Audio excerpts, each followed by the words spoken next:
Hello students, I am Mahesh Javalkar from Maratha Mandal Polytechnic. I had posted a video on semiconductor devices MCQ in my last part. So in the same continuation, I am posting this second video on semiconductors only, and we'll see what are the other MCQs on this.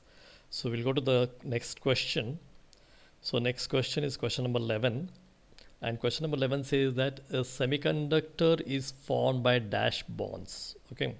Now, whenever you see a semiconductor crystal, say germanium or silicon, okay, it is having four valence electrons, and all those valence electrons will make bonds. Okay.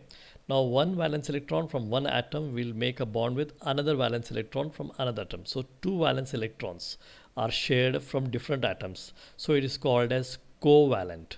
So, here the option will be covalent. So, here the option is A. A semiconductor is formed by covalent bond. Okay. Then we'll go to the next question. Question number 12. The most commonly used semiconductor is what? Okay, so which semiconductor is most commonly used to make all the electronic devices or all the electronic components? So most of the electronic components are made by which semiconductor? This is the question. Now here the options are germanium, silicon, carbon and boron. Now in this the A and B are your main semiconductors, germanium and silicon, and in this also silicon is mostly used because it is available a lot in nature. It is available lot in nature, and the answer here will be silicon. It is available lot in nature, so the cost of manufacturing will go down, and also its thermal stability is better as compared to germanium. So silicon is the most commonly used semiconductor. Then we'll go to the next question, question number 13. A semiconductor has generally dash valence electrons. Okay. Oh, semiconductor examples we have like germanium and silicon. Okay. And this germanium and silicon, when you add a impurity to it, either should gain a extra free electron or lose an electron and gain a hole. Okay. So in that case, the semiconductor generally has four valence electrons. It is called as tetravalent. Okay. And for this tetravalent, if you add a pentavalent impurity, you get N-type semiconductor. If you add a trivalent impurity, you get P-type semiconductor. Okay. So here the answer will be 4.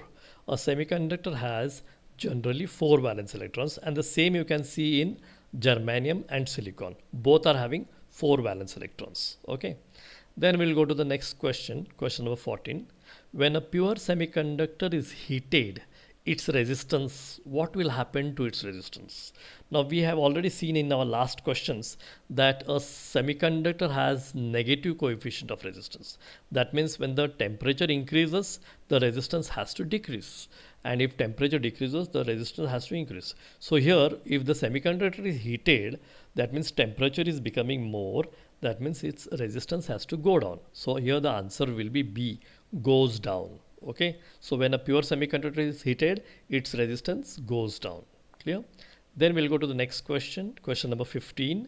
When a pentavalent impurity is added to a pure semiconductor, it becomes what? It becomes what? Options are insulator, intrinsic semiconductor, P-type semiconductor and N-type semiconductor. Okay, now here pentavalent impurity means a element which is having 5 valence electrons.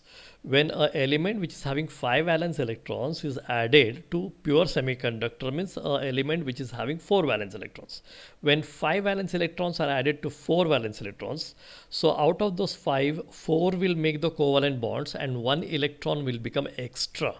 Now that extra electron, if you add a little impurity of pentavalent also to pure semiconductor, there will be many free electrons generated.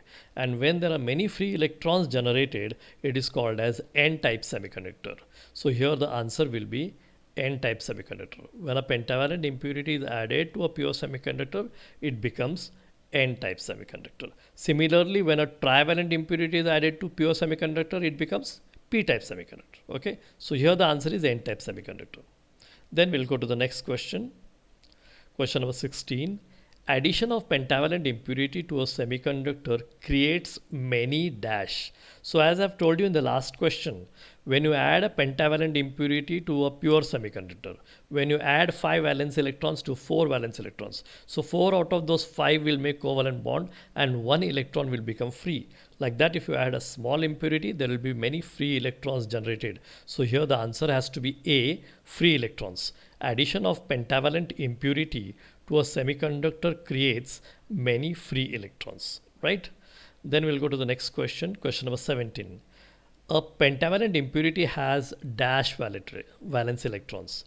So as it is in the question only, he has asked pentavalent. Pentavalent means 5 valence. So here obviously the answer will be 5. So a pentavalent impurity has 5 valence electrons, right? Then we'll go to the next question, question number 18. An n-type semiconductor is, the options are positively charged, negatively charged, electrically neutral, none of the above. Okay. Now, whenever we see a n-type semiconductor, we know that in n-type semiconductor there are many free electrons, and electrons are negatively charged particles. But here the crystal does not become negatively charged. Free electrons are there, but they are there to move. They are there to make a current flow. Now, if you speak about what type of charge it is having, then the pentavalent impurity you are adding to tetravalent. Pentavalent impurity, when you add to a pure semiconductor, it becomes n-type. When you are adding pentavalent impurity, it will create a free electron. But similarly, a positive charge will be remaining in the impurity itself. So that means the charges of free electron and the positive charge which remains in the impurity itself will become neutralized. So it has to be electrically neutral. So this is a very important question. An n-type semiconductor is electrically neutral. Most of the students might write here negatively charged, but it is not negatively charged. It is electrically neutral. Even a p-type semiconductor is electrically neutral. So here the answer will be an n-type semiconductor is electrically neutral.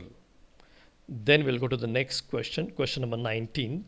A trivalent impurity has dash valence electrons. So as it is, the answer is in the question only, trivalent. Trivalent means 3 valence. So here the answer has to be 3. A trivalent impurity has 3 valence electrons. So here the answer is 3. Then we'll go to the next question, question number 20. Addition of trivalent impurity to a semiconductor creates many what? So whenever you add a trivalent impurity to a pure semiconductor, say this trivalent means 3 valence electrons, you are adding to a pure semiconductor which has 4 valence electrons. So out of these 3, out of those 4, 3 will make a covalent bond and one place will remain empty. And that empty place, absence of electron, will be called as a hole. That means if you add a trivalent impurity to a pure semiconductor, it is going to create many holes. So here the answer will be A, holes. Addition of trivalent impurity to a semiconductor will create many holes, right? Then we'll go to the next question, question number 21. As the doping to a pure semiconductor increases, the bulk resistance of the semiconductor is dash. Now, what happens to the resistance of a semiconductor if doping is increased? Doping means you are adding impurity to the pure semiconductor. Doping means you are increasing the number of charge carriers of that semiconductor. And once the number of charge carriers of that semiconductor increases, the flow of current will increase. The magnitude of flow of current will increase. If the flow of current increases, that means the resistance has to decrease. So in this case, the answer should be C. As the doping to a pure semiconductor increases, the bulk resistance of the semiconductor decreases. This is the inverse relationship between the current and resistance. Okay. Then we'll go to question number 22.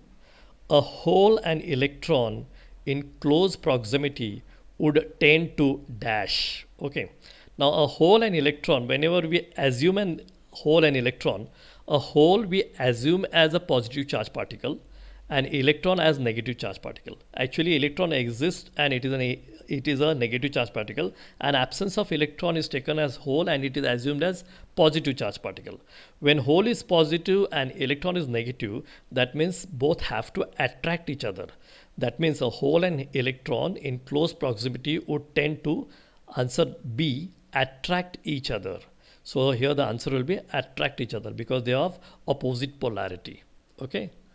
Then next we'll go to the next question, question number 23. In a semiconductor, current conduction is due to what? In a semiconductor, whether it is due to holes, whether it is due to free electrons, whether it is due to holes and free electrons, whether none of the above. Obviously, in p-type semiconductor, it is due to holes, and in n-type semiconductor, it is due to free electrons. Therefore, if you ask generally, in a semiconductor, the current conduction is due to both holes and free electrons. So here the answer should be C. So C, holes and electrons, free electrons will be your answer for this question. Then we'll go to the next question, question number 24. A forward bias PN junction diode has a resistance of the order of, okay. When a PN junction is forward biased, okay, the depletion layer is decreased and there is a current flow immediately after the new voltage is crossed. That is what we have studied in characteristics of PN junction. That means a flow of current is easily going. Easily you can have a forward current obtained in a forward bias junction diode, and the depletion layer will be very less, very thin, and resistance of the diode will be very less. So here the less resistance, whatever shown in the options, is option A, ohms. So a forward bias PN junction diode has a resistance of the order of ohms. So here the right answer will be option A, that is ohms. It will be very low resistance and it is in the range of ohms. Okay, so next we'll go to the next question, question number 25. The barrier voltage at a PN junction for germanium. Okay, now we know that germanium and silicon are the two important semiconductors, basic ones, and both are having their specific barrier voltage. That is, whenever they are forward biased, after what voltage is overcome, a current will start flowing in it. That is what is asked. So if you see in case of germanium, the barrier voltage will be 0.3 volt. Yeah, so here the answer will be 0.3 volt. Similarly, if the question is asked barrier voltage of PN junction for silicon, then the answer there will be 0.7 volt. Now here the answer is 0.3 volt for germanium. Okay. Then we'll go to question number 26. In the depletion region of a PN junction, there is a shortage of. Okay. Now depletion region doesn't have mobile charge carriers. Okay, it will have immobile ions. Okay, so there will be shortage of holes and electrons. That means option B will be correct here. In the depletion region of a PN junction, there is a shortage of holes and electrons, because holes and electrons are your movable carriers, and movable carriers will be reduced, depleted in the depletion region. So depletion region has only ions. It doesn't have charge carriers. So holes and electrons are short. They are shortage. There is a shortage of holes and electrons. So here the answer is B, holes and electrons. Then we'll go to the next question, question number 27. A PN junction acts as A. The options are controlled switch, bidirectional switch, unidirectional switch, and none of the above. Okay. Now we know that if you forward bias a PN junction, it will conduct current. It will conduct current in a forward direction, and if you reverse bias a PN junction, it is not going to conduct any current. That means a PN junction will work only in one direction. That means here the answer has to be unidirectional switch. So a PN junction can be used as a unidirectional switch. So answer is C, unidirectional switch. Then we'll go to question number 28. A reverse bias PN junction has a resistance of the order of. Okay, now here whenever a PN junction is reverse bias, its depletion layer will be very wide, and because its depletion layer is very wide, the current flow is not done. There is no flow of current through the depletion region, so the diode will not conduct. That means the resistance is very high. Current is not able to flow means resistance is very high according to your basic Ohm's law. That means it should be in the order of a higher range of resistance. So here the answer will be mega ohms, that is C. So answer will be C, mega ohms.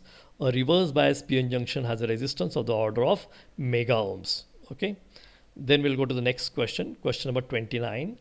When the temperature of an extrinsic semiconductor is increased, okay, the pronounced effect is on what? the pronounced effect is on what? So the options are junction capacitance, minority carriers, majority carriers, and none of the above. So obviously we know whenever we do doping means adding impurity to a pure semiconductor, we increase the majority charge carriers. But whenever temperature increases, the covalent bond breaks and minority charge carriers are produced. So when the temperature of an extrinsic semiconductor is increased, minority charge carriers will be produced. So it will have effect on minority carriers. Now we'll go to question number 30. In an intrinsic semiconductor, the number of free electrons dash, and the options are equals the number of holes, is greater than the number of holes, is less than the number of holes, or none of the above. Okay, now a intrinsic semiconductor is electrically neutral. That means the number of free electrons which are negatively charged should be equal to number of holes. So here the answer will be A equals to number of holes. So here in an intrinsic semiconductor, the number of free electrons equals to number of holes, right? Now students, these are 20 questions what I have taken in this video, and still we are in the PN junction concept. So after PN junction concept, we will go to see what is Zener diode, what is BJT, what is FET, what are power electronic devices, what are laser and maser, to complete our semiconductor devices. So there can be many questions asked on an objective basis type, but if you are good at your basics, I think then only you can easily attempt any question whatever is asked within no time. Okay, so be thorough with your basics again, and in my next video I will start with the next part of this. Thank you. If you're having any comment, you can please drop in, or if you want to give me any feedback, you can please call me and give me a feedback. Okay, thank you very much.